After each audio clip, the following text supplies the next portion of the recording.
Jeb Gerald, what's the word? Pony as fuck. Strip Club Video with Danny Meyers, Dane Hansen, and Jeff Gerald starts now. I love it. Hey, we're back with another episode of Strip Club Video. I'm Danny Meyers. We got Jeb Gerald with us. Jeb is DJ out at Pony Bama. And Yeah, buddy. and plus the president of Panda Professional Adult Nightclub DJ Association. Also with us, a very special guest in here. We've got Stephanie Wilbanks with us, and she is the regional director for Jerry Westland's Pony Clubs. So how are you, Steph? I'm doing great. How are you doing today, Danny? Good, good. He's got like 27 clubs. Did you tell me how many are you? How many do you oversee? 13. Wow. So you keep busy. All the time. Yeah. I've seen you run around. How did you get started? Because we want to talk a little bit about females getting into this industry. And I don't say it's tough for females to break into ownership and management and things. How did you get into management? Well, my dad worked for Jerry when my early 20s. Actually, my dad still works for Jerry now. He actually works for me now and one of my clubs as a manager. But so I threw these parties when I was in college, and my dad called me up, and Jerry had this building that he was wanting to throw parties in. He needed a promoter for. I was working for corporate America at the time in the restaurant industry, and I was basically just doing stuff on the weekends to make extra money, single mom, all that fun stuff.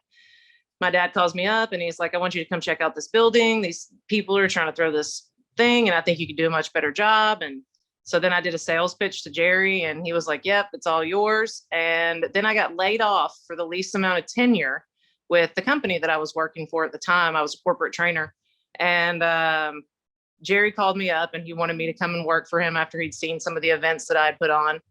And I was like, man, I don't know about working for the strip club industry. I don't know how that's going to look on my resume. You know what I mean? And he was like, at the time, like I said, I was a single mom. He offered me a Monday through Friday, 8 to 5 gig, checking all of his paperwork and training his managers.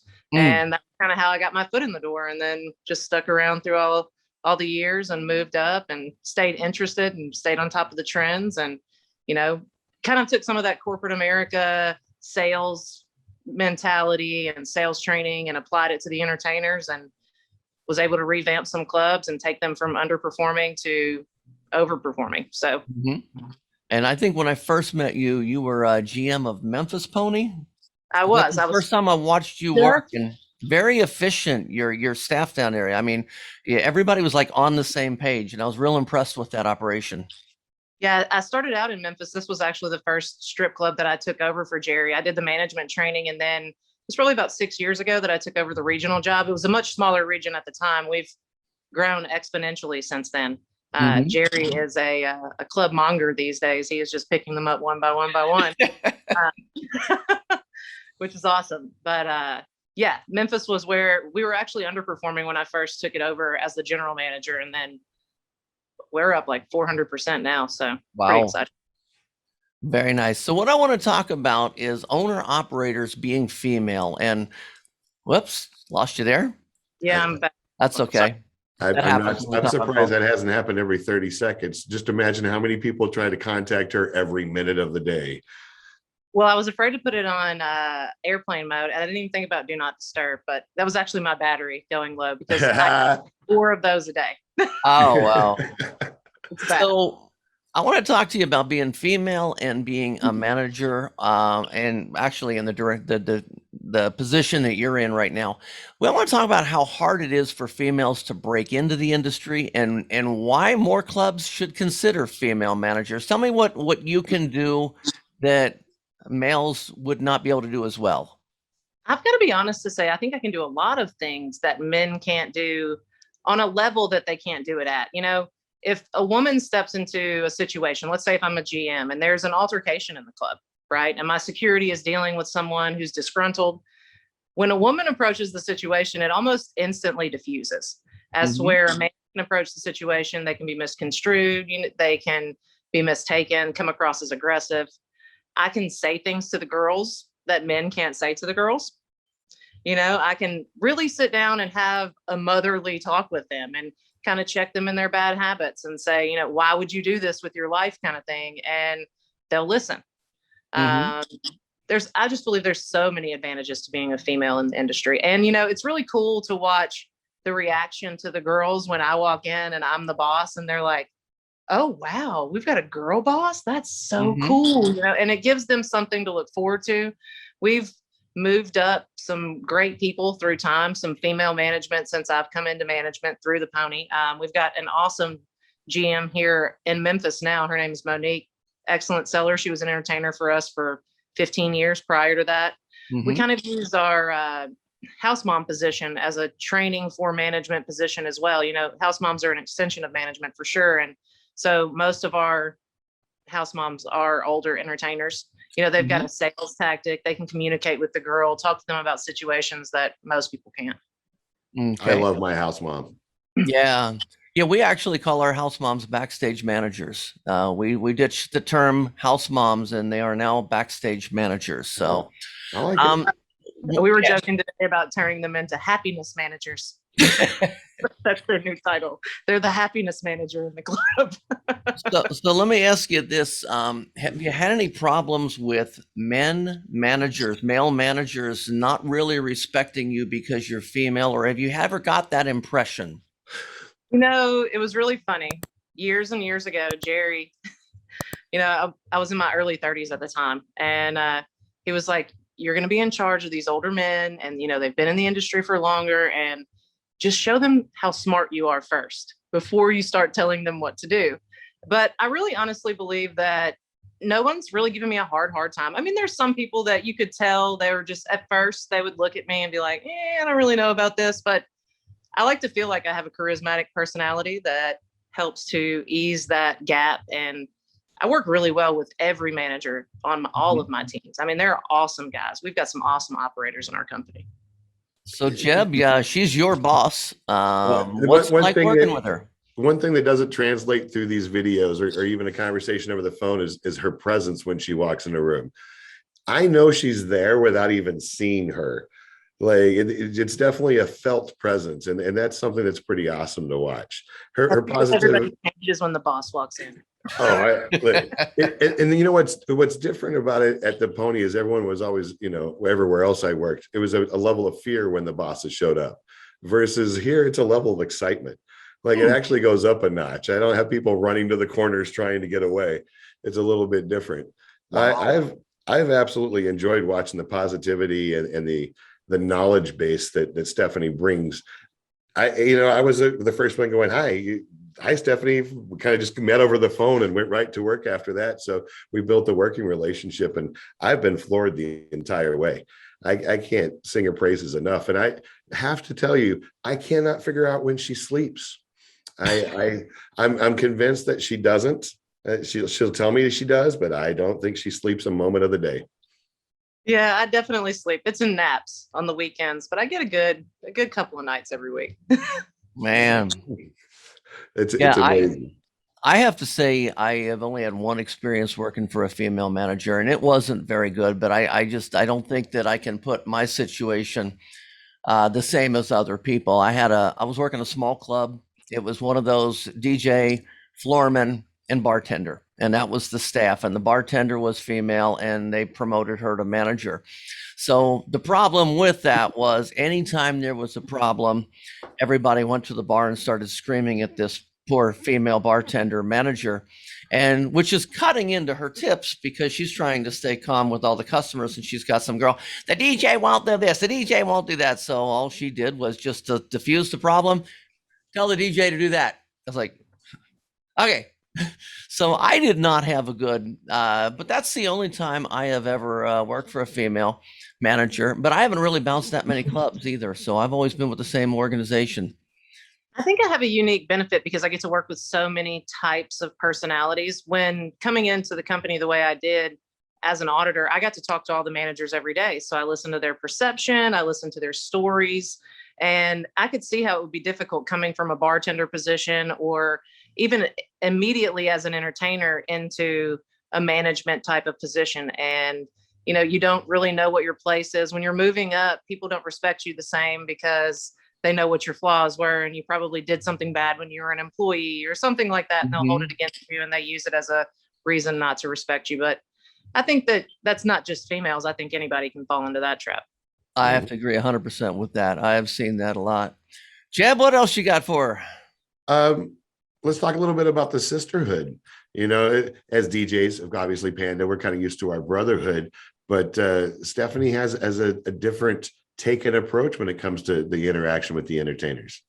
Yeah, I mean, we like to have conversations with the girls about clapping for each other when they come off of stage, and you know, praising each other's looks and getting them together and having pre-shift meetings and talking about what's going on in the club, ways that they can sell things, linking them up. I mean, these girls that work with us, our entertainers, they don't really have a lot in common with other girls out there. You know, a lot of girls don't understand. They get chastised because they use their sexuality to make money, which I think is awesome. I mean, if I could have used my sexuality to make money in my early 20s and wouldn't have been a little overweight, I would have probably been totally a different person, you know, but I think it's great. And I think that they should unify, and they have to recognize that they have to support each other. And it is a sisterhood.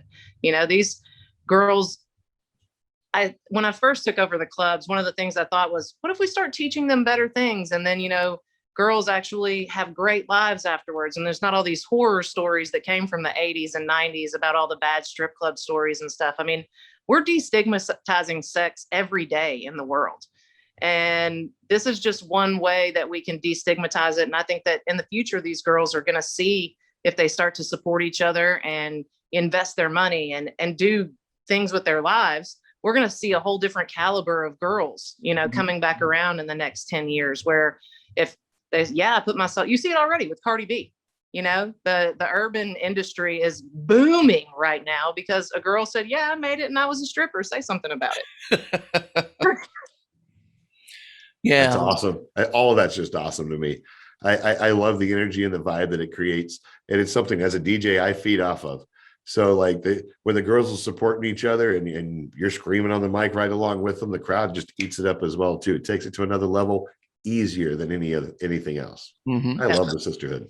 Yeah, you're creating a party, and sometimes clubs get to this, you know, it gets too much of a business and they tend to forget that we're there to have fun. We're there to help the customers have fun. And things like that. I think that's a lost thing in our industry that seems like you guys, especially at Pony, with all the events and stuff that you guys have, yeah, it's fun. Pony as fuck. It is Pony as fuck. Yep. The Pony family thing is a real deal too. You know, it does start even with the entertainers, but the entire cast and staff working together kind of creates that family mentality where everyone's a little invested in each other. Like I don't work with strangers. The family thing comes all the way from the top. When Jerry walks into the building, nobody runs and is scared. They're trying to come over and give him a hug and how have you been and talking about the kids. You know, we know all of our entertainers' names. We personally go and see all of our team members and speak to them. So that family mentality is something that we're hoping, even as we grow, we can keep up.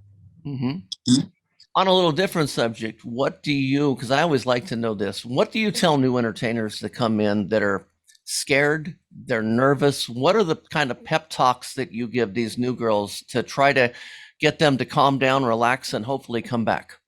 I mean, I think we all give them the, sweetheart, you're in charge. You know, you're the one who is going to approach these men. They're going to want to pay you for your time. So don't be scared to approach them.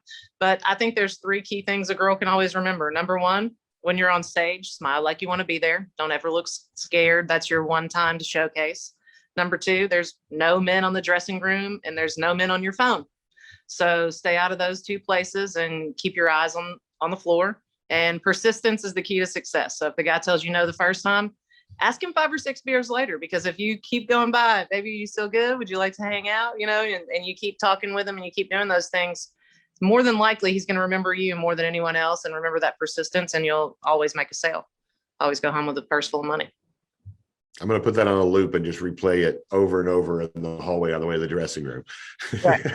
You know, there's no men in the dressing room. There's no men on your phone. Yeah. That was almost an Alec Leper song. Yeah. That song's so funny. I love it. Yeah. I love that. I love that. Well, Stephanie, I got to tell you, I've never really had a chance to sit down and really talk to you one-on-one on a business level. I mean, I've run into you at different places, but I think this is the first time we've ever really had to have a good one-on-one conversation, or if you want to call Jeb a person, two-on-one, whatever, one-on-two. But I am really impressed with you. You are very smart, very intelligent, and I know that you're going to just continue to have all kinds of success with Pony and whatever else you do in life. Thank you. I appreciate that. Yeah, my smart bosses that I've worked with in the world is slowly growing and growing, but more with Pony. Like it's a pleasure to get to work with somebody that you constantly learn from, and that's something that I've always wanted and kind of gone towards. And every time that I've talked to Stephanie, I pick up something new. And she's been there for any questions I had. I love working with this team and this family. That's why you're hearing about it so much. Like, Pony is awesome. And I think a lot of it starts with Jerry and definitely with Stephanie, who's maintaining it. So thank you, Stephanie, for all the stuff you do. Thank you. I love and appreciate you. Likewise, man. Love and appreciate you guys for everything. Well, and you're our first guest on our series of female owner operators of strip clubs. And I'm glad you came on. You added a lot to the show. And I can't wait to see where you take Pony. And I can't wait to see where we take this series, actually, Jeb. Yeah, because, I can't wait for a couple more shows. I think people will be more encouraged to join us on this little venture. Yeah, it'll be fun. I'll be looking forward to seeing all the episodes. Very nice. Stephanie, thank you so much. Jeb, pleasure as always. Have a good one. Strip Club Video.